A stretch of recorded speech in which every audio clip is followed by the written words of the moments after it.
નમસ્કાર મિત્રો, સ્વાગત છે તમારું ગણિતના પદ્ધતિશાસ્ત્રના નવા વિડીયોમાં। આ વિડીયોમાં આપણે પાર્ટ 2 ની વાત કરીશું, જેથી આ વિડીયોમાં અંત સુધી બન્યા રહેજો।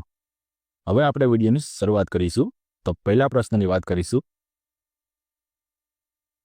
તો વ્યાવહારિક કોયડાઓના ઉકેલ માટે કઈ પદ્ધતિઓ વધુ ઉપયોગી બને છે? તો જવાબ આવશે પૃથ્થકરણ અને સંયોગીકરણ પદ્ધતિઓ। પ્રશ્ન નંબર 102, અપૂર્ણાંકની સંકલ્પનાના સ્પષ્ટ કરવા માટે કેવી વસ્તુઓના ભાગ કરવામાં આવે છે? તો જવાબ આવશે કાગળ, પાંદડું, દડો જેવી કે નકામી ભાગ કરી શકાય તેવી પોચી વસ્તુઓ। પ્રશ્ન નંબર 103, લંબચોરસ કાગળના બે સરખા ભાગ પૈકી દરેક ભાગ કયો અપૂર્ણાંક દર્શાવે છે? તો જવાબ આવશે અપૂર્ણાંક। પ્રશ્ન નંબર 104, અડધા વાળેલા કાગળને ફરીથી વાળી ચાર સરખા ભાગ કરીએ તો દરેક ભાગ કયો અપૂર્ણાંક દર્શાવે છે? તો જવાબ આવશે અપૂર્ણાંક। પ્રશ્ન નંબર 105, સમ અપૂર્ણાંકોના સરવાળા કે બાદબાકી કરવા માટે શું કરવું જોઈએ? તો જવાબ આવશે છેદ જેમનો તેમ રાખી માત્ર અંશની સંખ્યાઓનો સરવાળો કે બાદબાકી કરવી। પ્રશ્ન નંબર 106, ખૂણાના મુખ્ય કેટલા પ્રકારોમાં વહેંચી શકાય છે? તો જવાબ આવશે 3 પ્રકારમાં વહેંચી શકાય છે। પ્રશ્ન નંબર 107, નાણાંની ગણતરી કરવી અને વ્યાજની ગણતરી કરવી એ કયું કૌશલ્ય છે? તો જવાબ આવશે ગણન કૌશલ્ય। પ્રશ્ન નંબર 108, કોઈપણ બાદ આકૃતિની બધી જ બાજુઓના માપના સરવાળાને શું કહેવામાં આવે છે? તો જવાબ આવશે પરિમિતિ। પ્રશ્ન નંબર 109, ડેવિડ આસુબેલે રજૂ કરેલા અધ્યયનના 4 પ્રકારો પૈકી શ્રેષ્ઠ ગણવામાં આવેલો અધ્યયનનો પ્રકાર કયો છે? તો જવાબ આવશે અર્થપૂર્ણ અધ્યયન। પ્રશ્ન નંબર 110, નિયમિત આકારો શેનો ભાગ છે? તો જવાબ આવશે સમતલનો ભાગ છે। પ્રશ્ન નંબર 111, આકારોમાં શેનો સમાવેશ થાય છે?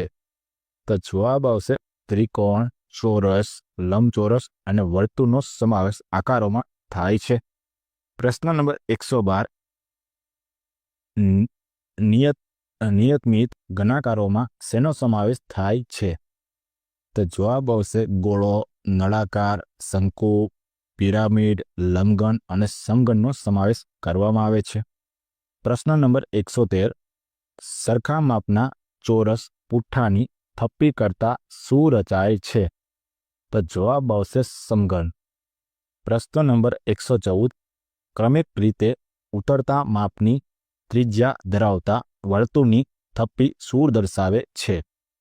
તો જવાબ આવશે શંકુ દર્શાવે છે।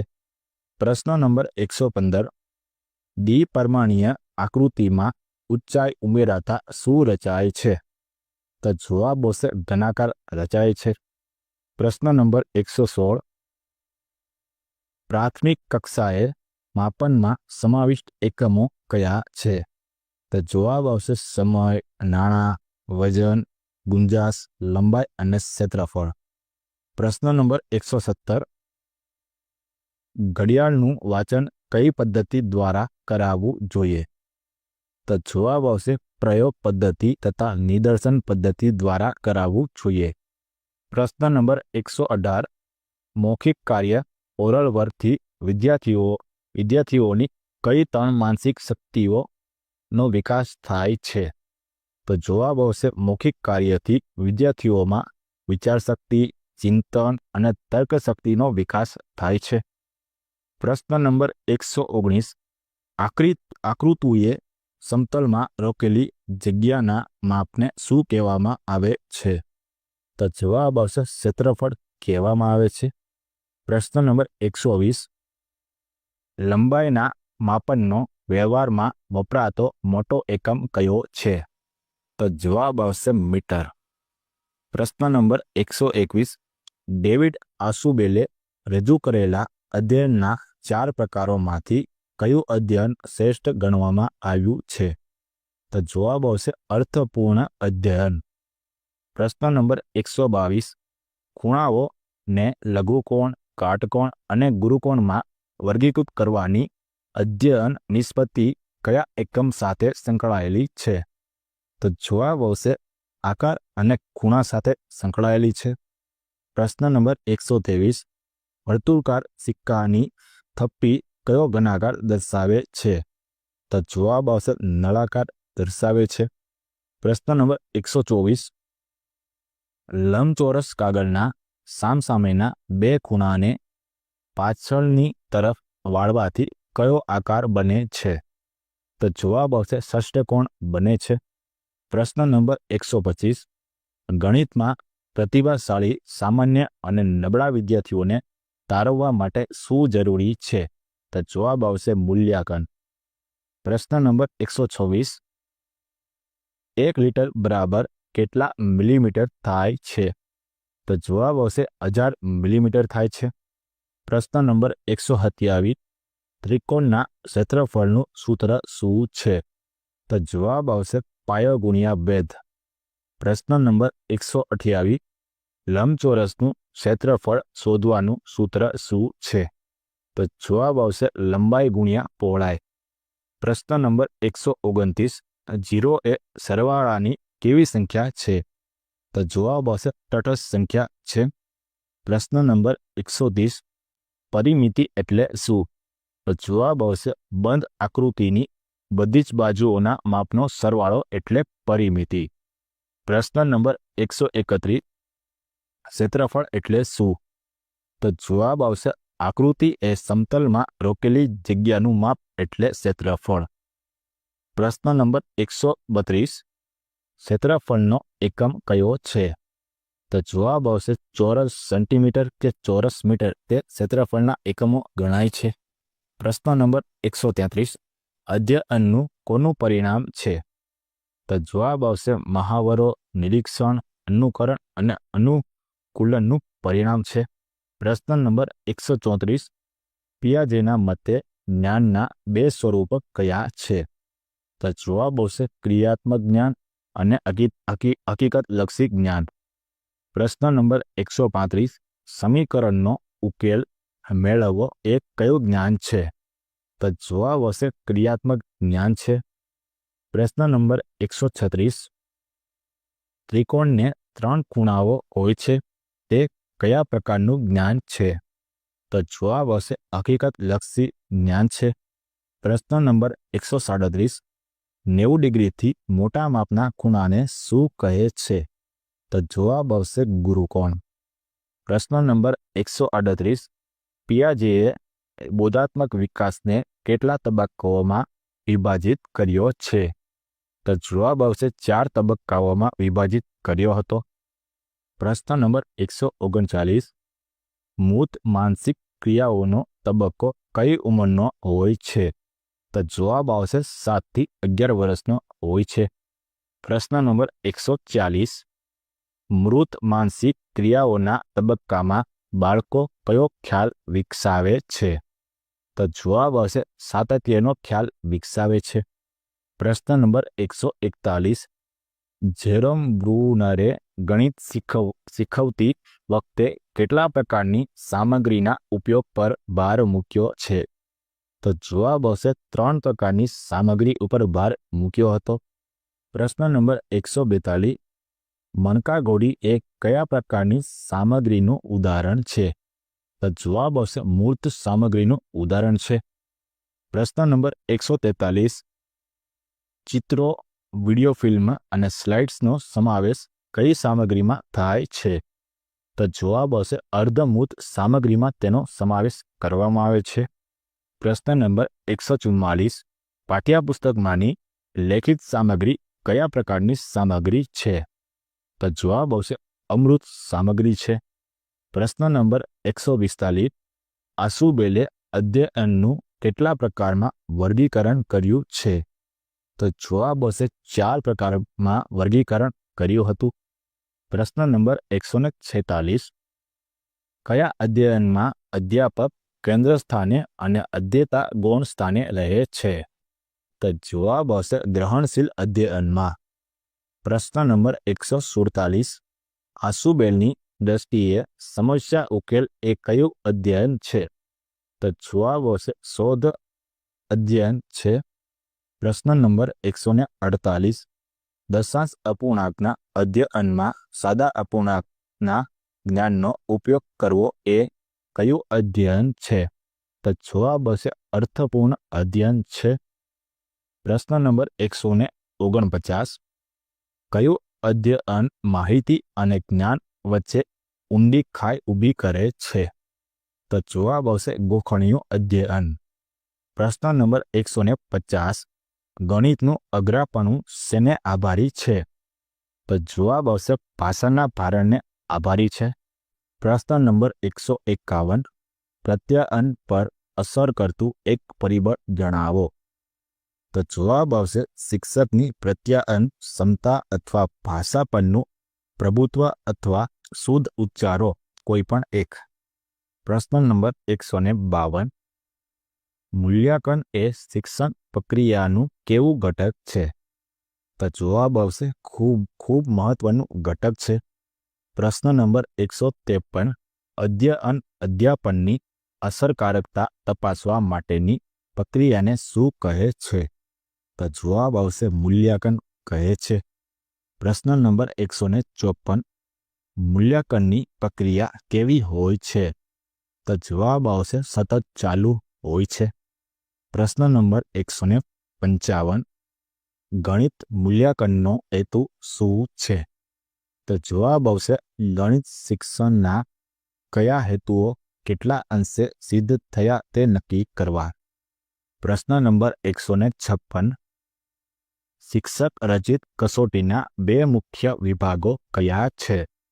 તો જવાબ આવશે મુક્ત ઉતારવાળી કસોટી અને નિશ્ચિત ઉતારવાળી કસોટી. પ્રશ્ન નંબર 157 મુક્ત ઉતારવાળી કસોટીમાં કયા પ્રશ્નોનો સમાવેશ થાય છે? તો જવાબ આવશે નિબંધ પ્રકારના પ્રશ્નો અને ટૂંક જ જવાબી પ્રશ્નોનો સમાવેશ કરવામાં આવે છે. પ્રશ્ન નંબર 158 ટૂંક જવાબી પ્રશ્નો સામાન્યતઃ કેટલા ગુણના હોય છે? તો જવાબ આવશે 2 થી 3 ગુણના હોય છે. પ્રશ્ન નંબર 159 નિશ્ચિત ઉતારવાળી કસોટીઓનું બીજું નામ શું છે? તો જવાબ આવશે વસ્તુલક્ષી કસોટીઓ અને અનાત્મકલક્ષી કસોટીઓ. પ્રશ્ન નંબર 160 ધ્વનિ પ્રકારના પ્રશ્નોને અંગ્રેજીમાં શું કહે છે? તો જવાબ આવશે રિકોગ્નિશન ટાઈપ ક્વેશ્ચન્સ તેને કહેવામાં આવે છે. પ્રશ્ન નંબર 161 નિશ્ચિત ઉત્તર પ્રશ્નોના મુખ્ય કેટલા પ્રકારો છે? તો જવાબ આવશે 2 પ્રકાર હોય છે. તેમાં પૂર્ણાંતર પ્રકાર અને ઓળખેવણી પ્રકાર હોય છે. પ્રશ્ન નંબર 162 પૂર્ણાતા પ્રકાર કસોટીનો એક પેટા પ્રકાર જણાવો. તો જવાબ આવશે અતિ ટૂંકા ઉત્તરવાળા પ્રશ્નો અથવા ખાલી જગ્યા પૂરો અથવા સંબંધ ઘટાયક પ્રશ્નોને કહેવામાં આવે છે. પ્રશ્ન નંબર 163 સૌથી નાની પ્રાકૃતિક સંખ્યા કઈ છે? તો જવાબ આવશે 1. પ્રશ્ન નંબર 164 2 અંકની સૌથી મોટી સંખ્યા કઈ છે? તો જવાબ આવશે 99. પ્રશ્ન નંબર 165 રેખાખંડને કેટલા અંત્યબિંદુઓ હોય છે? તો જવાબ આવશે 2 અંત્યબિંદુઓ દર્શાવવામાં આવે છે. પ્રશ્ન નંબર 166 અંશ કયો છે? તો જવાબ આવશે 5. પ્રશ્ન નંબર 167 બાંગડીનો આકાર કેવો હોય છે? તો જવાબ આવશે વર્તુળાકાર. પ્રશ્ન નંબર 168 કઈ સંખ્યા સરવાળાની તટસ્થ સંખ્યા છે? તો જવાબ આવશે 0. પ્રશ્ન નંબર 169 માપના ખૂણાને શું કહે છે? તો જવાબ આવશે કાટખૂણો. પ્રશ્ન નંબર 170 ચોરસની પરિમિતિ શોધવાનું સૂત્ર શું છે? તો જવાબ આવશે લંબાઈ. 171 લંબચોરસનું ક્ષેત્રફળ શોધવાનું સૂત્ર શું છે? તો જવાબ આવશે લંબાઈ પહોળાઈ. પ્રશ્ન નંબર 172 ત્રિકોણને કેટલા શિરોબિંદુઓ હોય છે? તો જવાબ આવશે 3 શિરોબિંદુઓ હોય છે. પ્રશ્ન નંબર 173 બહુવિકલ્પ કસોટી પ્રશ્નના વિકલ્પોને શું કહે છે? તો જવાબ આવશે વિકર્ષકો કહે છે. પ્રશ્ન નંબર 174 કયા પ્રશ્નોમાં કઈ નવું સર્જન કરીને જવાબ આપવાનો હોય છે? તો જવાબ આવશે હોટ. હોટનું પૂરું નામ હાયર ઓર્ડર થિંકિંગ પ્રશ્નોમાં જવાબ આપવાનો હોય છે. પ્રશ્ન નંબર 175 કયા પ્રકારના પ્રશ્નોમાં યાદશક્તિ આધારિત પ્રશ્નો ઓછા હોય છે? તો જવાબ આવશે હોટ પ્રશ્નોમાં હોય છે. પ્રશ્ન નંબર 176 ક્રિયા કરી શકે તેવા પ્રશ્નો શેના મૂલ્યાંકન માટે રચવા પડે છે? તો જવાબ આવશે કાર્ય કૌશલ્યાત્મક મૂલ્યાંકન માટે રચવા પડે છે. પ્રશ્ન નંબર 177 ગાણિતિક કૌશલ્યોમાં શેનો સમાવેશ થાય છે? તો જવાબ આવશે અંદાજ બાંધવો અને આકૃતિ દોરવી અને માપન કરવુંનો સમાવેશ કરવામાં આવે છે. પ્રશ્ન નંબર 178 સૌથી પહેલા કયો મહિનો આવે છે? તો જવાબ આવશે જૂન. પ્રશ્ન નંબર 179 ઓગસ્ટ માસમાં ધોરણ 5માં કયું પ્રકરણ સમાવિષ્ટ છે? તો જવાબ આવશે ભાગ અને પૂર્ણ. પ્રશ્ન નંબર 180 ગણિતમાં શેનો સમાવેશ થાય છે? તો જવાબ આવશે આકારો, સરખામણી, સંખ્યાઓ, ગણવાની પ્રક્રિયા અને 4 મૂળભૂત ક્રિયાઓનો સમાવેશ થાય છે. પ્રશ્ન નંબર 181 પરિવર્તન પગથિયા ચડીને ક્યાં સુધી પહોંચી શકાય છે? તો જવાબ આવશે પ્રગતિના રાજ્ય માર્ગ સુધી પહોંચી શકાય છે. પ્રશ્ન નંબર 182 લાગણીને અપૂર્ણાંકમાં શું કહે છે? તો જવાબ આવશે 1/3. પ્રશ્ન નંબર 183 પા ભાગને અપૂર્ણાંકમાં શું કહે છે? તો જવાબ આવશે 1/4. પ્રશ્ન નંબર 184 ગણિત શિક્ષણ દ્વારા વિકાસ પામતા ગુણો કયા છે? તો જવાબ આવશે ચોકસાઈ, એકાગ્રતા, ધીરજ અને પ્રત્યાયન. પ્રશ્ન નંબર 185 ગણિતનો ભરપૂર ઉપયોગ કયા ક્ષેત્રોમાં થાય છે? તો જવાબ આવશે વિજ્ઞાન, ખગોળશાસ્ત્ર, અર્થશાસ્ત્ર, વિવિધ વ્યવસાયો અને કમ્પ્યુટરમાં સમાવેશ ભરપૂર રીતે થાય છે.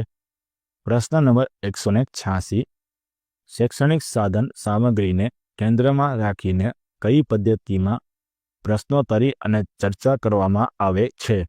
તો જવાબ આવશે નિદર્શન પદ્ધતિમાં. પ્રશ્ન નંબર 187 જે એકમ શીખવાય અને તે બરાબર સમજાય તે માટે શું કરાવવામાં આવે છે? તો જવાબ આવશે મહાવરો. પ્રશ્ન નંબર 188 કઈ પદ્ધતિ વિદ્યાર્થી કેન્દ્રિત છે? તો જવાબ આવશે પ્રયોગ પદ્ધતિ. પ્રશ્ન નંબર 189 ગણિત વિષય વસ્તુના કયા ખ્યાલનો વર્ગ શિક્ષણ દરમિયાન સમજાવવાના હોય છે? તો જવાબ આવશે અમૂર્ત ખ્યાલો. પ્રશ્ન નંબર 190 કમ્પ્યુટર જેવા ક્ષેત્રોમાં કોનો ભરપૂર ઉપયોગ થાય છે?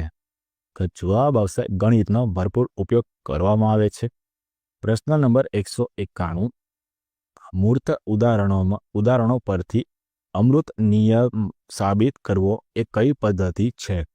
તો જવાબ આવશે આગમન પદ્ધતિ. પ્રશ્ન નંબર 192 કુતુબ મિનારના સૌંદર્યમાં કોનો મોટો ફાળો છે? તો જવાબ આવશે ગણિતનો. પ્રશ્ન નંબર 193 શુદ્ધ અપૂર્ણાંકમાં અંશ અને છેદમાંથી કોણ નાનું હોય છે? તો જવાબ આવશે અંશ નાનો હોય છે. પ્રશ્ન નંબર 194 ત્રિકોણના ત્રણેય ખૂણાઓના માપનો સરવાળો કેટલો થાય છે? તો જવાબ આવશે 180 ડિગ્રી થાય છે. પ્રશ્ન નંબર 195 મૌખિક કાર્ય દ્વારા શું બચે છે?